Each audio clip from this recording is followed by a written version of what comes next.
Ada satu kisah anak muda yang gemar setiap hari ke masjid. Saat dia ke masjid, syaitan nggak bakal bisa diam. Dia izin kepada iblis, wahai rajaku, izinkan aku untuk menggoda anak Adam ini. Ini anak muda demen banget main ke masjid. Silahkan, kata iblis. Iblis izin sama Allah, ya Allah, saya ingin goda ini anak. Silahkan kalau engkau mampu. Begitu ini anak setiap bangun sebelum adzan subuh, udah mandi, udah rapi, pakai kain, pakai koko, pakai peci. Begitu keluar rumah, jatuh di tempat yang kotor. Baju kotor, kain kotor, peci kotor, balik lagi ke rumah. Begitu balik lagi ke rumah, mandi lagi, pakai baju lagi yang bersih. Begitu dia jalan lagi di tempat yang sama, jatuh lagi dengan yang kotornya lebih parah. Dia mandi lagi, dia pulang, dia mandi, dia rapi-rapi. Begitu keluar, ada nenek, kakek-kakek pegang tangannya, anak muda, biar saya tuntut. Saya ngelihat dari tadi engkau jatuh 2 kali. Saya antar. Kau mau kemana? Saya mau ke masjid, wahai orang tua. Saya antar. Dia antar sampai ke depan masjid. Begitu sampai di depan masjid, ditaruh di depan masjid. Ayo pak, kita masuk sama-sama. Maaf, saya tidak pernah bisa masuk ke dalam masjid. Kenapa? Karena saya adalah syaitan. Aku yang membuat engkau jatuh.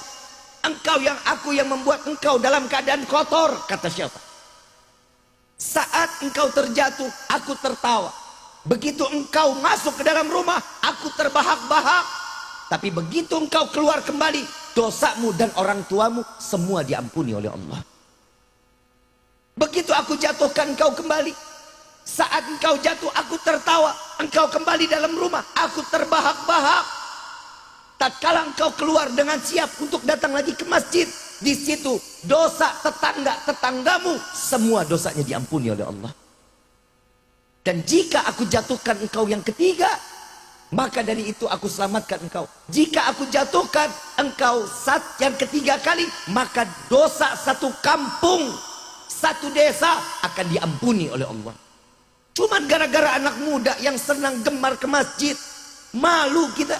Saya cuma mau bilang sama DKM, jujur saya, kalau ada anak muda nggak gemar sholat di masjid, tolong kalau lagi mati jangan pernah sholatin di masjid. Anyutin aja, anyutin. Ini bahaya, benar-benar. Anak muda sekarang, saya cuma mau kasih tahu, ibu, bapak, saya kasih satu persoalan ini sangat penting di dalam hidup. Waktu Syawal, setelah Lebaran, saya punya kawan telepon. Kawan saya ini artis, Pak. Kalau saya sebut namanya bapak ibu pasti kenal. Dia punya adeknya ini dipondokin. Adeknya dipondokin, dia telepon saya. Bib, lu di mana? Gue di rumah.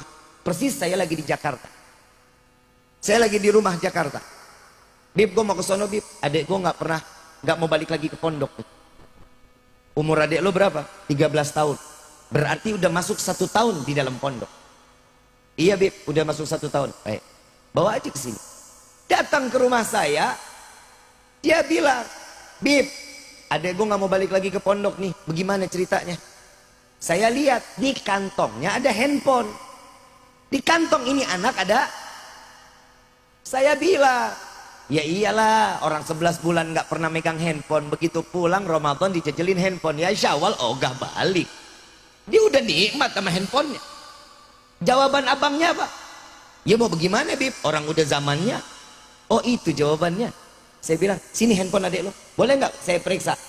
Dikasih handphonenya. Dipikir saya bodoh.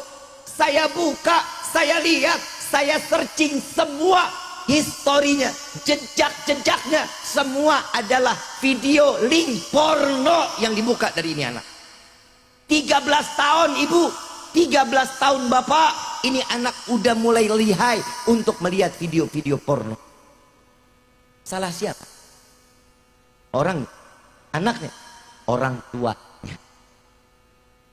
Saya bilang sama abangnya, nih lihat, ini anak ini yang dibikin nggak betah dia untuk balik ke pondok. Kenapa? Karena nggak megang handphone. Mulai dari situ, ini anak langsung dimasukkan ke dalam pondok tanpa ada belas kasih. Bapak, ibu, tolong jangan pernah tinggal diam. Ini urusan akhirat, ibu, bapak, bukan urusan dunia. Ini urusan akhirat. Ibu enak ibadah, bapak enak ibadah, tapi anak jauh dari rahmat Allah, percuma ibadah kita nggak akan dinilai oleh Allah.